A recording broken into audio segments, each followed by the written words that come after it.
नमस्कार दोस्तों। आज का जो हमारा टॉपिक ऑफ डिस्कशन है वो ये है कि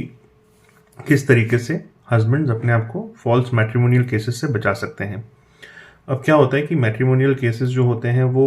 दे are different from other cases. दूसरे केसेस से वो थोड़े से डिफरेंट इसलिए होते हैं क्योंकि ये दो लोगों के जो हस्बैंड वाइफ हैं which is considered to be the closest relationship,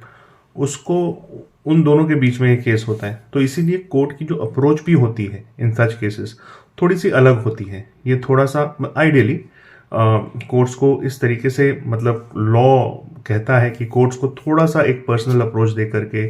mediation की तरफ ज़्यादा ध्यान दे करके चलना चाहिए। और इसमें जो क्रिमिनल केसेस भी फाइल होते हैं वो over a period of time, जैसे कि with the efflux of time या जैसे जैसे टाइम पास किया है वैसे वैसे सुप्रीम कोर्ट ने भी इस चीज़ को क्लैरिफाई किया है कि जो पुलिस अथॉरिटीज़ भी हैं वो थोड़ा सा संयम बरते जब एक हस्बैंड वाइफ के बीच में कोई केस है और उसको लेकर के कोई एफआईआर या कोई कंप्लेंट फाइल हुई है। तो ये नहीं कि जैसे कि ऑर्डिनरी क्रिमिनल केसेस में पुलिस अगर कोई कॉग्निजेबल या कोई सीरियस ऑफेंस कमिट होता है तो पुलिस सबसे पहले जाकर के एक्यूज को अरेस्ट करती है in normal cases. But in matrimonial cases अगर कोई सीरियस चार्ज भी लगा है जो कि मतलब जिसमें कि दूसरी पार्टी का ऑफ कोर्स लाइफ एंड लिम मतलब उनके जान माल को कोई खतरा नहीं है, तो इन सच केसेस कोर्ट्स ने भी पुलिस को थोड़ा सा आराम से थोड़ा सा संयम बरत के चलने को कहा है। मतलब ऐसा नहीं कि कोई कंप्लेंट वाइफ ने हस्बैंड के खिलाफ की है तो तुरंत जैसे पहले होता था कि हस्बैंड और उसकी फैमिली को अरेस्ट कर लिया जाता था। तो सुप्रीम कोर्ट ने अपने कई जजमेंट्स में इस चीज़ को थोड़ा सा ले डाउन किया है, इसको थोड़ा सा रेगुलेट किया है। सुप्रीम कोर्ट की ये डायरेक्शन है या गाइडलाइन है कि हस्बैंड वाइफ के केस के बीच में ऐसा नहीं कि पुलिस तुरंत जाके हस्बैंड को या उसके फैमिली मेंबर्स को अरेस्ट कर ले। तो ये तो एक मतलब एक ब्रीफ ओवरव्यू है, पर आज की हमारी डिस्कशन यही होगी कि पार्टीज पर जनरली ऐसे केसेस में हस्बैंड्स को ही विक्टिम बनाया जाता है क्योंकि लीगली स्पीकिंग फॉर्चुनेटली कहें या अनफॉर्चुनेटली कहें या हमारा जो पास्ट है उसका इस तरीके से अनफोल्ड हुआ है कि वाइफ को थोड़ा प्रोटेक्ट किया हुआ है। Because over a period of time for the past several centuries wives को जो वुमन होती थी, जो वाइफ होती थी एक शादी में, उनको ऑप्रेस करके रखा गया था। तो लॉज ने उनको एम्पावर करने के लिए थोड़ी प्रोटेक्शन वाइफ्स को ज़्यादा दी हुई है क्योंकि generally it's the wife who is coming to the husband's place. तो उनको लॉ का एक बेसिक ये लॉजिक ये है कि उनको एम्पावर करना है, उनको ज़्यादा प्रोटेक्शन की ज़रूरत होती है। तो आज का जो हमारा डिस्कशन होगा वो इसी मतलब आधार पे होगा कि हस्बैंड्स की जो है उसको मैट्रिमोनियल डिस्प्यूट्स में उसको अपने आप को कैसे प्रोटेक्ट करना चाहिए, कैसे सेफ रहना चाहिए अगर कोई हस्बैंड वाइफ के बीच में मैट्रिमोनियल डिस्प्यूट होता है। तो सबसे पहले मान लीजिए हस्बैंड वाइफ के बीच में झगड़े हो रहे हैं, झगड़े एंड इवेंचुअली वो इस लेवल पे पहुंच जाते हैं कि वाइफ डिसाइड करती है कि मैं अब हस्बैंड के खिलाफ केस करूंगी। तो she goes to a lawyer या उनके जानकारी में कोई अगर लॉयर फ्रेंड होता है या उनके फैमिली में कोई लॉयर होता है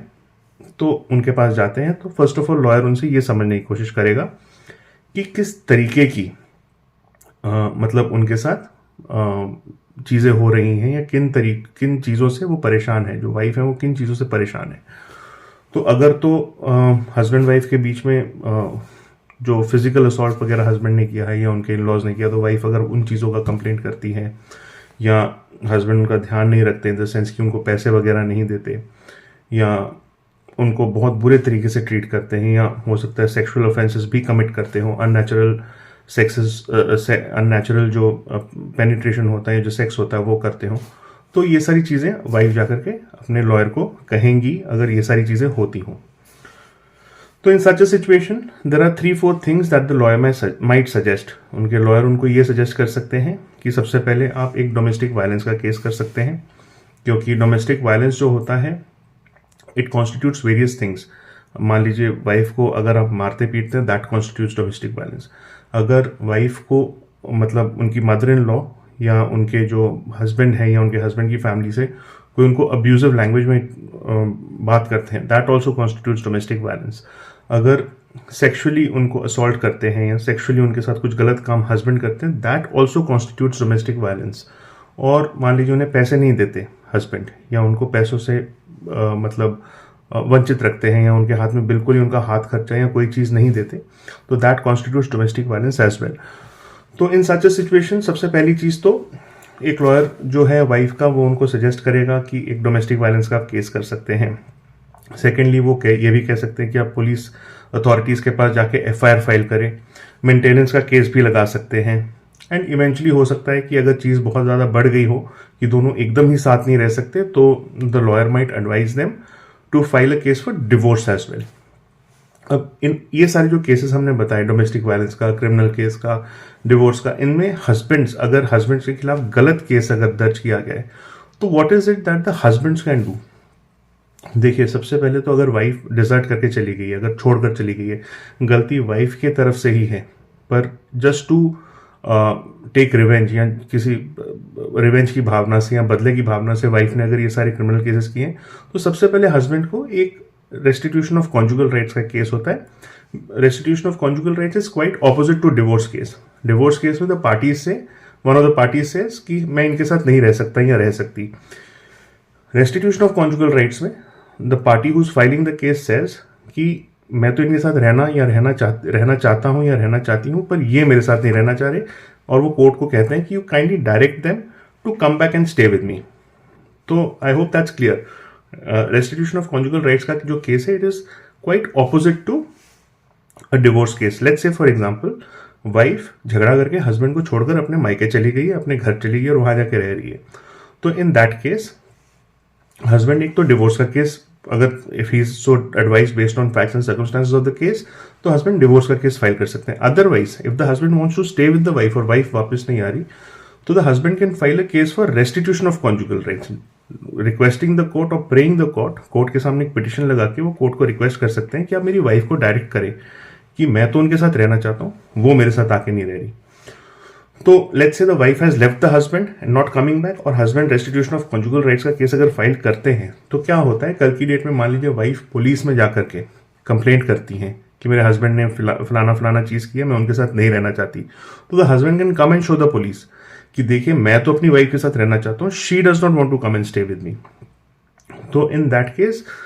पुलिस भी थोड़ा सा, या कोई भी अथॉरिटी होगी, मान लीजिए उन्होंने डिवोर्स का केस फाइल किया वाइफ ने, और आप अपना रेस्टिट्यूशन ऑफ कॉन्जुगल राइट्स का पिटिशन दिखाते हैं, तो कोर्ट भी जनरली एक ऐसा, क्योंकि कोर्ट्स चाहती हैं कि फैमिली जो है प्रोटेक्टेड रहे, जो हस्बैंड वाइफ का बॉन्ड है वो चलता रहे, तो the courts will tell your wife कि भाई your husband wants to stay with you, why aren't you going and stay, और कोर्ट किसी तरीके से कोशिश करेगी कि दोनों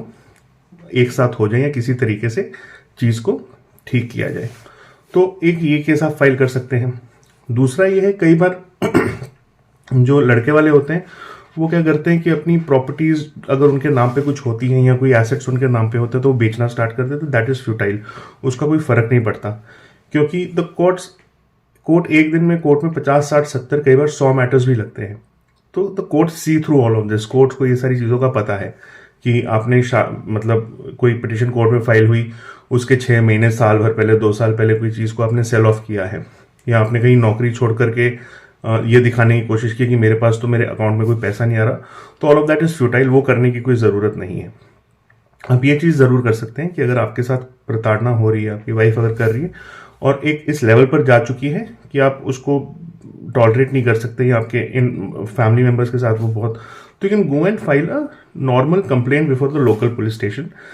सेइंग कि मेरे साथ ये सारी चीज़ें हो रही है, मेरे फैमिली मेंबर्स के साथ मेरी वाइफ ये सब गलत बर्ताव कर रही है, सो दैट आपके पास एक रिकॉर्ड रहता है कि आपने you filed a complaint before the police. और आप पुलिस को ये भी कह सकते हैं कि आपको एक संदेह है, एक सस्पिशन है कि that the wife might file a false case against you, and in case कुछ ऐसा होता है तो आपको इंटीमेट किया जाए। अगर वाइफ आपके खिलाफ कोई पुलिस में जाके कंप्लेंट करती है तो आपको प्रायर इंटीमेशन दिया जाए। एक और चीज आप जो कर सकते हैं वो ये है कि आप अपनी जो इनकम एंड लाइबिलिटीज हैं उनको आप you sort them out, in the sense कि अगर मान लीजिए आपकी इनकम 100 रुपए है तो 100 ही रुपए दिखे, मतलब उसी रेंज में 100, 90, 110 की रेंज में आपके खातों में दिखे। ये नहीं कि इनकम आपकी 100 रुपए है और खातों में आपकी ₹500 दिख रही है, आपकी लाइबिलिटीज भी हैं, तो मेक श्योर वो सारी चीजें ऑन रिकॉर्ड हैं, so that the correct state of affairs is reflected in your books of accounts. और आप ये भी कर सकते हैं, मान लीजिए जैसे आपकी वाइफ जो है वो आपके खिलाफ नहीं, पर आपकी सिस्टर के खिलाफ या आपके मदर के खिलाफ गलत अगर कुछ शब्द यूज करते हैं या उनको अब्यूज करते हैं, फिजिकली बोल लीजिए या वर्बली बोल लीजिए,